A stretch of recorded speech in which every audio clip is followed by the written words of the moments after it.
Assalamualaikum warahmatullahi wabarakatuh. Selamat malam semua. Okay, malam ni kita nak pergi ke Masjid Setia Alam. Sekarang tengah tunggu projek siap. Apa kita terus gerak lah sana. Let's go.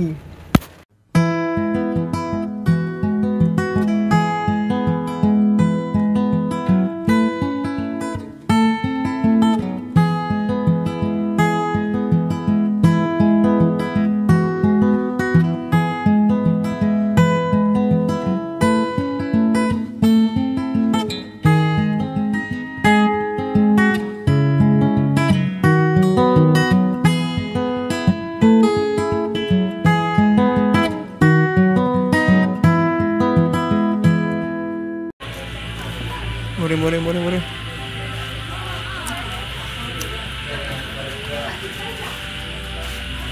Kita murih dekat Senja Kopi. Apa kedai ni dekat tepi jalan je. Tepi jalan dekat area kapal. Lepas kapal nak berhala ke Kuala Selangor. Okay, first of all kita cakap pasal masjid tadi kan. Okay, masjid ni kira masjid baru jugalah. Okay, lepas tu parking dia, kalau untuk parking dia banyak tapi tak cukup lah. Memang banyak tapi tak cukup. Lepas tu ada yang parking atas divider semua tu kan. Kita orang pun terpaksa gak parking divider sebab lambat tadi kan. Lepas tu kalau korang masuk masjid tu, daripada lobby dia kan, masuk korang akan jumpa tempat laki dulu lah. Dia punya laki tu, dia punya sebelah kanan tu, dia punya tandas dengan tempat wuduk. Lepas tu depan sikit baru dia punya dewan solat kan. Dewan solat, lepas tu depan lagi barulah ada tandas perempuan, tandas wuduk perempuan macam tu lah kan.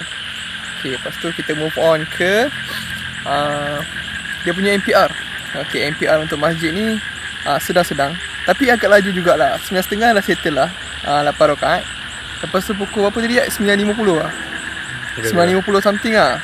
Dah settle apa 20 dah.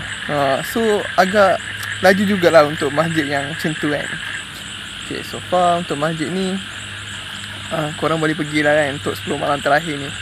Sejuk pun sejuk. Oh, lagi satu nota tambahan. Dia ada apa nama je tadi? Kita panggil Biro Security pula apa? Biro Keselamatan.